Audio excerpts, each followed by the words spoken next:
Be out to you. Nothing toasty about it as the heavy hitters join me outside the Beacon Hill studio. You know the rules, by the way. No winter coats starting in April, so this is the last day. That's it. It's coming off no matter what. We are going to regret that next week, boys. Peter Kadges of the Boston Phoenix, Cosmo Macero of O'Neill & Associates. Cosmo is the big jinxer. We have Sox predictions coming up. But before we get to that, we mentioned during the break the president was selling last night. Were you buying? Do you feel much better about what we've been doing in Libya after listening to the president? VB, I feel about the same. I mean, talk about really trying to thread the needle.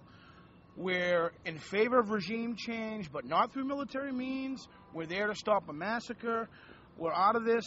You can't have it not just both ways. You can't have it 3 or 4 different ways. I think that's really what the president is trying to do here. If you're in favor, if you say Gaddafi must go, but we won't do it through military means, but the reason we use military force without asking Congress for their input was to stop a massacre, I just don't know what he's really trying to say. And we don't want to kill Gaddafi, but we want to make sure that the rebels have every opportunity as we serve him up on a silver platter for them to kill him. Do you have a problem with that? I do not, as a matter of fact. And I know the president is on dangerous ground there, of course. Anyone who saw us last week will know that I had some really strong reservations about this. I would say my reservations have turned to caution, and for my mind, Obama answered more questions than I thought he would. The situation is complicated and it's contingent. By that I mean we're dealing with something we've really never dealt with before, which is in the Mediterranean, the whole Arab world is in some state of revolt. There's not much we can apparently do about the East, Syria, Bahrain, and Obama only spoke euphemistically about that.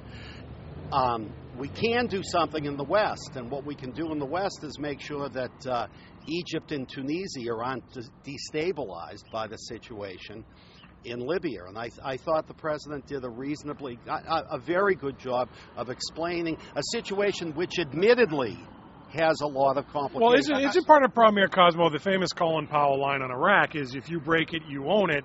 The president feels like he didn't break it, but it is broken.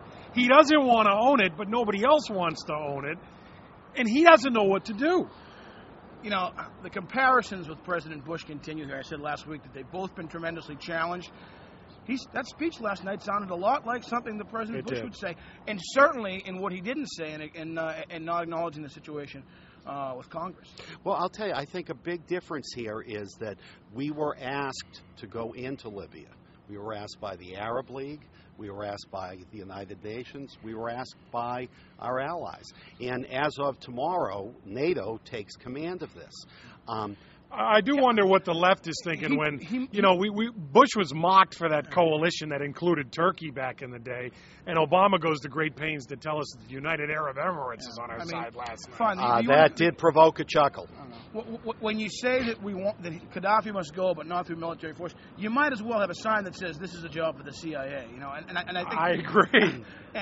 Look, if there was a press conference and I was going to ask him a question, I'd spend the morning looking at the most recent Amnesty International annual report, and I'd say, hey, what about all these places? What about all these places? Right. And I'm not saying we made the wrong move. I'm just saying there's a lot of questions that can be We're wondering what the Obama doctrine is, Peter, and do we know it now? I think if you were being honest, what he'd say is many of these other places, like China or like Saudi Arabia, we don't have the leverage. We can't make an impact there. Now, you were asking what? We were thinking, what is the Obama doctrine? My take on last night is the Obama doctrine as of now is we'll go where I feel like going, and I'm not telling anybody about it. I think all this talk about doctrines is ridiculous. This is a limited situation. It's we in the press. I have to say, watching the press analyze this before and after was driving me up a wall in that everyone's picking nits around the edges and not focusing on the fact that he says this is a temporary situation and that we won't be in on the ground. By the way, I await with great interest to see how England and France perform here if they. Yeah, as a result of this speech, no one knows still where it's going, which was what we were all hoping to hear, and we don't know. But the thing is, we're so used to trying to predict everything. We don't know where this is going, and that's why we're only involved in a limited way. I must say, though, that I think that the question about him not consulting with Congress has not been adequately dealt with. And he didn't explain it at all. I got just a minute left, so let me switch gears totally, because the other story that's got my attention today, Cosmo, is the Canseco brothers. Jose Canseco agrees to a celebrity boxing match in some bar.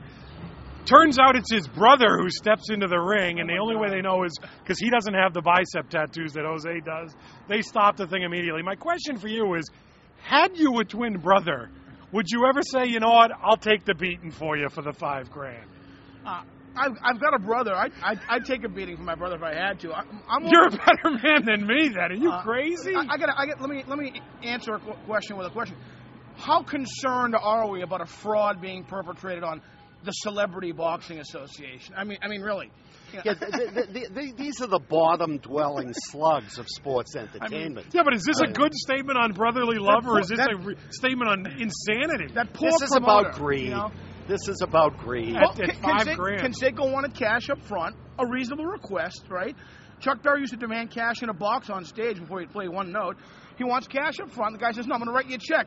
From the Celebrity Boxing Association, you know what? I'm sending my brother. So rather than walk, he sends the brother. Peter Katchis out of Phoenix, Cosmo Macero of O'Neill & Associates. We'll settle this during the break, boys.